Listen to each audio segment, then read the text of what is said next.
ಆತ್ಮೀಯ ಬಂಧುಗಳೇ, ಶ್ರೀಮದ್ ಭಗವದ್ಗೀತೆ ತತ್ವ ವಿವೇಚನೆ ಟೀಕಾ ಅಧ್ಯಾಯ 4 ಜ್ಞಾನ ಕರ್ಮ ಸನ್ಯಾಸ ಯೋಗ. ಇದರಿಂದ ಇವತ್ತು ನಾವು 23ನೇ ಶ್ಲೋಕವನ್ನ ತಿಳ್ಕೊಳ್ಳೋಣ. ಶ್ಲೋಕ 23. ಗತಸಂಗಸ್ಯ ಮುಕ್ತಸ್ಯ ಜ್ಞಾನಾವಸ್ಥಿತ ಚೇತಸಃ ಯಜ್ಞಾಯಾಚರತಃ ಕರ್ಮ ಸಮಗ್ರಂ ಪ್ರವಿಲೀಯತೆ. ಅನುವಾದ: ಯಾರ ಆಸಕ್ತಿಯು ಸರ್ವಥಾ ನಷ್ಟವಾಗಿ ಹೋಗಿದೆಯೋ, ಯಾರು ದೇಹಾಭಿಮಾನ ಮತ್ತು ಮಮತಾರಹಿತನಾಗಿ ಹೋಗಿದ್ದಾನೋ, ಯಾರ ಚಿತ್ತವು ನಿರಂತರವಾಗಿ ಪರಮಾತ್ಮನ ಜ್ಞಾನದಲ್ಲಿ ನೆಲೆ ನಿಂತಿದೆಯೋ, ಕೇವಲ ಯಜ್ಞ ಸಂಪಾದನೆಗಾಗಿ ಕರ್ಮ ಮಾಡುವ ಅಂತಹ ಮನುಷ್ಯನ ಸಮಗ್ರ ಕರ್ಮವು ಪೂರ್ಣವಾಗಿ ವಿಲೀನವಾಗುತ್ತದೆ. ಇದು ಶ್ಲೋಕ ಮತ್ತೆ ಅದರ ಅನುವಾದ. ಈಗ ಇದನ್ನ ಅರ್ಥ ಮಾಡ್ಕೊಳ್ಳೋದಕ್ಕೆ ಪ್ರಯತ್ನ ಮಾಡೋಣ.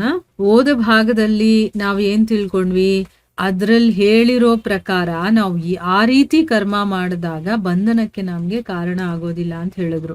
ಯಾವ ರೀತಿಯ ಕರ್ಮಗಳು ಅಂತಂದ್ರೆ, ಯಾವಾಗ ಏನೂ ಇಷ್ಟಪಡದೆ ತನಗೆ ತಾನಾಗಿ ಸಿಕ್ಕಿರುವಂತ ಪದಾರ್ಥಗಳಿರುತ್ತಲ್ಲ, ಅದರಲ್ಲೇ ಯಾರು ಸಂತುಷ್ಟನಾಗಿರ್ತಾನೋ, ಮತ್ತೆ ಯಾರಲ್ಲಿ ಹೊಟ್ಟೆ ಕಿಚ್ಚು, ಈರ್ಷೆ, ಇಂಥ ಒಂದು ಸ್ವಭಾವಗಳಿರುತ್ತಲ್ಲ, ಇಂಥ ಒಂದು ಗುಣಗಳಿರುತ್ತಲ್ಲ, ಅದೆಲ್ಲ ಇರೋದಿಲ್ವೋ, ಮತ್ತೆ ಯಾರು ಹರ್ಷ ಶೋಕ ಇಂಥ ದ್ವಂದ್ವಗಳನ್ನ ಕಂಪ್ಲೀಟ್ ಆಗಿ ಮೀರ್ ಬಿಟ್ಟಿರ್ತಾನೋ, ಅದರಿಂದ ಅತೀತನಾಗಿರ್ತಾನೋ, ಮತ್ತೆ ಸಿದ್ಧಿ ಆಗಿರ್ಬೋದು ಅಸಿದ್ಧಿ ಆಗಿರ್ಬೋದು, ಅದರಲ್ಲಿ ಸಮಚಿತ್ತನಾಗಿರುವಂತಹ ಕರ್ಮಯೋಗಿ ಕರ್ಮ ಮಾಡ್ತಾ ಇದ್ರು ಕೂಡ ಅದರಿಂದ ಬಂಧಿತನಾಗೋದಿಲ್ಲ ಅನ್ನೋದನ್ನ ನಾವು ತಿಳ್ಕೊಂಡಿದ್ವಲ್ಲ. ಅದ್ರ ಬಗ್ಗೆ ಇಲ್ಲಿ ಹೇಳ್ತಾ ಇದ್ದಾರೆ.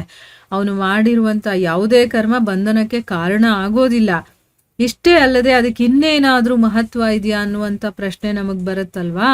ಅದಕ್ಕೋಸ್ಕರ ಇಲ್ಲಿ ಅದರ ಬಗ್ಗೆ ಭಗವಂತ ಇಲ್ಲಿ ಹೇಳೋದಕ್ಕೆ ಶುರು ಮಾಡ್ತಾ ಇದ್ದಾನೆ.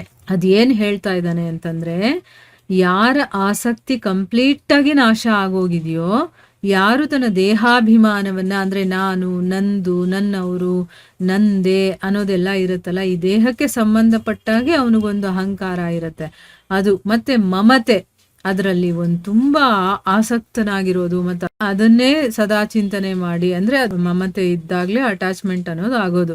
ಯಾರು ಆ ಮಮತೆ ರಹಿತನಾಗಿರ್ತಾನೋ, ಮತ್ತೆ ಯಾರ ಚಿತ್ತ ಸದಾ ಕಾಲ ನಿರಂತರವಾಗಿ ಆ ಪರಮಾತ್ಮನ ಜ್ಞಾನದಲ್ಲಿ ನೆಲೆ ನಿಂತಿರುತ್ತೋ ನೋಡಿ, ಆ ಭಗವಂತನ ಜ್ಞಾನ ಸದಾ ನಮ್ಮ ಮನಸ್ಸಲ್ಲಿ ಇರ್ಬೇಕಂದ್ರೆ ಏನು, ನಾವು ಏನೇ ಮಾಡ್ತಾ ಇದ್ರು ಕೂಡ ಸದಾ ನಮಗೆ ಆ ಭಗವಂತನ ಸ್ಮರಣೆ ಇರಬೇಕು. ನಾನು ಕೆಲಸನೇ ಮಾಡ್ತಾ ಇರಲಿ, ನಾನು ಸುಮ್ಮನೆನಾದರೂ ಇರಲಿ, ಏನು ಮಾಡ್ತಾ ಇದ್ರು ಕೂಡ ಆ ಭಗವಂತ ನಮ್ಮ ತಲೆಯಲ್ಲಿರಬೇಕು. ಅಂದರೆ ನಮ್ಮ ಜ್ಞಾನದಲ್ಲಿ, ನಮ್ಮ ಮನಸ್ಸಲ್ಲಿ, ನಮ್ಮ ಯೋಚನೆಗಳಲ್ಲಿ ಎಲ್ಲ ಭಗವಂತನೇ ಇರಬೇಕು. ಆ ರೀತಿ ಯಾರ ಮನಸ್ಸು, ಯಾರ ಚಿತ್ತ ನಿರಂತರವಾಗಿ ಆ ಪರಮಾತ್ಮನ ಜ್ಞಾನದಲ್ಲೇ ಇರುತ್ತೋ, ಕೇವಲ ಯಜ್ಞ ಸಂಪಾದನೆ ಮಾಡೋದಕ್ಕೋಸ್ಕರ ಕೆಲಸಗಳನ್ನ ಮಾಡ್ತಾನಲ್ಲ ಅವನು, ಅಂತಹ ಮನುಷ್ಯನ ಸಮಗ್ರ ಕರ್ಮಗಳು ಕೂಡ ಪೂರ್ಣವಾಗಿ ವಿಲೀನವಾಗಿಬಿಡುತ್ತೆ.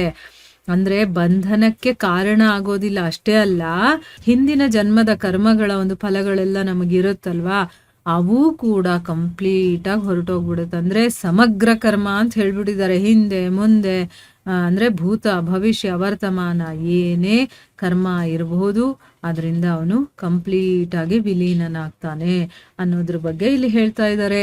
ಈಗ ಪ್ರಶ್ನೆ ಏನು ಅಂತಂದ್ರೆ, ಆಸಕ್ತಿ ಸರ್ವತಾ ನಷ್ಟ ಆಗೋದು ಅಂತಂದ್ರೆ ಏನರ್ಥ, ಮತ್ತೆ ಗತಸಂಗಸ್ಯ ಅನ್ನುವಂಥ ಪದ ಇಲ್ಲಿ ಯಾರ ಬಗ್ಗೆ ಯೂಸ್ ಮಾಡಿರೋದು, ಯಾರ ಬಗ್ಗೆ ಹೇಳೋದಕ್ಕೆ ಇಲ್ಲಿ ಗತಸಂಗಸ್ಯ ಅಂತ ಹೇಳಿರೋದು ಅಂತ ಕೇಳ್ತಾ ಇದ್ದಾರೆ.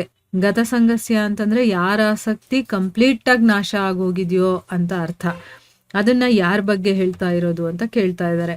ಉತ್ತರ ಏನು ಅಂತಂದ್ರೆ, ಕರ್ಮಗಳಲ್ಲಿ ಮತ್ತೆ ಅದ್ರಲ್ಲಿ ಬರುತ್ತಲ್ಲ ಫಲ, ಆ ಫಲರೂಪಿ ಎಲ್ಲ ಭೋಗಗಳಲ್ಲೂ ಕೂಡ. ಈಗ ನೋಡಿ, ಒಬ್ಬೊಬ್ರು ಭಗವಂತನ ಭಕ್ತರಾಗಿರ್ತಾರೆ, ಅವರೆಲ್ಲವನ್ನ ತ್ಯಾಗ ಮಾಡಿರ್ತಾರೆ, ಆದ್ರೂ ಕೂಡ ಅವ್ರ ಹತ್ರ ಬಂಗ್ಲೆ ಇರುತ್ತೆ, ಕಾರ್ ಇರುತ್ತೆ, ಆಸ್ತಿ ಇರುತ್ತೆ, ಅದು ಅವ್ರು ಬಯಸಿಲ್ಲ ಅಂತಂದ್ರು ಅವ್ರ ಹತ್ರ ಇರುತ್ತೆ. ಅದು ನಾವು ಮಾಡಿರುವಂತ ಕೆಲಸಕ್ಕೆ ಫಲರೂಪವಾಗಿ ಸಿಕ್ಕಿರುತ್ತೆ. ಹಾಗಂತಂದ್ಬಿಟ್ಟು ಅದಿದ್ದಿದ ತಕ್ಷಣ ಅವರು ಸಾಧುಗಳಲ್ಲ, ಅವರು ಭಕ್ತರಲ್ಲ, ಆ ರೀತಿ ಅಲ್ಲ, ಅದು ತಂತಾನಾಗೆ ಬಂದಿರುತ್ತೆ. ಅಂಥ ಫಲರೂಪಿ ಎಂಥ ಭೋಗಗಳೇ ಇದ್ರೂ ಕೂಡ ಅದರಲ್ಲೂ ಅವನಿಗೆ ಕಿಂಚಿತ್ ಕೂಡ ಆಸಕ್ತಿ ಇರೋದಿಲ್ಲ, ಕಾಮನೆ ಇರೋದಿಲ್ಲ. ಆ ರೀತಿಯ ಆಸಕ್ತಿ ಕಂಪ್ಲೀಟಾಗಿ ನಾಶ ಆಗ್ಬಿಟ್ಟಿರುತ್ತೆ. ಈ ರೀತಿಯ ಆಸಕ್ತಿ ಅಭಾವ ಆಗಿರುವಂತಹ ಮನುಷ್ಯನ ಬಗ್ಗೆ, ಆ ರೀತಿಯ ಕರ್ಮಯೋಗಿಯ ಬಗ್ಗೆ ಇಲ್ಲಿ ಗತಸಂಗಸ್ಯ ಅನ್ನುವಂಥ ಪದ ಇರೋದು. ಈಗ ಗತಸಂಗಸ್ಯ ಅಂತ ಯಾರನ್ನು ಕರೀತಾರೆ? ಕರ್ಮ ಮಾಡಿ ಅದರ ಫಲ ಅಂತಂದ್ಬಿಟ್ಟು ಏನೇನೋ ಭೋಗಗಳು ನಮಗೆ ಬಂದೇ ಬರುತ್ತಲ್ವಾ, ಆ ಎಲ್ಲ ಭೋಗಗಳಲ್ಲೂ ಕೂಡ ಅವನಿಗೆ ಸ್ವಲ್ಪನೂ ಆಸಕ್ತಿ ಇರಬಾರ್ದು, ಕಾಮನೆನೇ ಇರಬಾರ್ದು. ಅದು ಕಂಪ್ಲೀಟ್ ಆಗಿ ಹೊರಟೋಗ್ಬಿಟ್ಟಿರುತ್ತಲ್ಲ, ಅಂಥ ಮನುಷ್ಯನ ವಾಚಕವಾಗಿ, ಕರ್ಮಯೋಗಿಯ ವಾಚಕವಾಗಿ ಇಲ್ಲಿ ಗತಸಂಗಸ್ಯ ಅನ್ನುವಂತಹ ಪದವನ್ನ ಯೂಸ್ ಮಾಡಿದ್ದಾರೆ. ಇದೇ ಭಾವವನ್ನ ಕರ್ಮಗಳಲ್ಲಿ ಅಥವಾ ಅದರ ಫಲದಲ್ಲಿ ಆಸಕ್ತಿಯ ತ್ಯಾಗ ಮಾಡಿ ಮತ್ತೆ ಸಿದ್ಧಿ ಅಸಿದ್ಧಿಗಳಿರುತ್ತಲ್ಲ ಅದನ್ನ ಸಮತ್ವದಿಂದ ನೋಡುವಂಥದ್ದು, ಅದ್ರ ಬಗ್ಗೆನೂ ಕೂಡ ನಾವು ಹಿಂದಿನ ಶ್ಲೋಕದಲ್ಲಿ ತಿಳ್ಕೊಂಡ್ವಲ್ವಾ. ಸೊ ಯಾರು ಕಂಪ್ಲೀಟಾಗಿ ಇದನ್ನ ಬಿಟ್ಬಿಟ್ಟಿರ್ತಾನೆ, ಅವನ ಮನಸ್ಸಿಂದನೇ ಆ ಆಸೆ ಆಕಾಂಕ್ಷೆಗಳನ್ನೋದು ಹೊರಟೋಗ್ಬಿಟ್ಟಿರುತ್ತೆ, ಅಟ್ಯಾಚ್ಮೆಂಟು ಹೊರಟೋಗ್ಬಿಟ್ಟಿರುತ್ತೆ. ಅವನು ಬರೀ ಲೋಕ ಸಂಗ್ರಹಕ್ಕೋಸ್ಕರ ಅಥವಾ ಯಜ್ಞಕ್ಕೋಸ್ಕರ ಈ ಕೆಲಸಗಳನ್ನ ಮಾಡ್ತಿರ್ತಾನೆ. ಈಗ ನಮ್ಮ ಕರ್ತವ್ಯ ಕರ್ಮಗಳನ್ನ ಮಾಡೋದು ಒಂದು ಯಜ್ಞಾನೇ ಅಲ್ವಾ, ಆ ರೀತಿ ಅವನು ಯಾವುದೋ ಒಂದು ಕಾರಣಕ್ಕೆ ಮಾಡ್ತಿರ್ತಾನೆ ಹೊರತು ತನ್ನ ಸ್ವಂತ ಇಚ್ಛೆಗೋಸ್ಕರ ಅವನು ಮಾಡೋದಿಲ್ಲ, ಲೋಕ ಸಂಗ್ರಹಕ್ಕೋಸ್ಕರ ಅವನು ಮಾಡ್ತಿರ್ತಾನೆ ಅನ್ನೋದು ಇಲ್ಲಿ ನಾವು ಅರ್ಥ ಮಾಡ್ಕೋಬಹುದು. ಇಲ್ಲಿಗೆ ನಾವು ನಿಲ್ಸೋಣ. ಹರೇ ಕೃಷ್ಣ.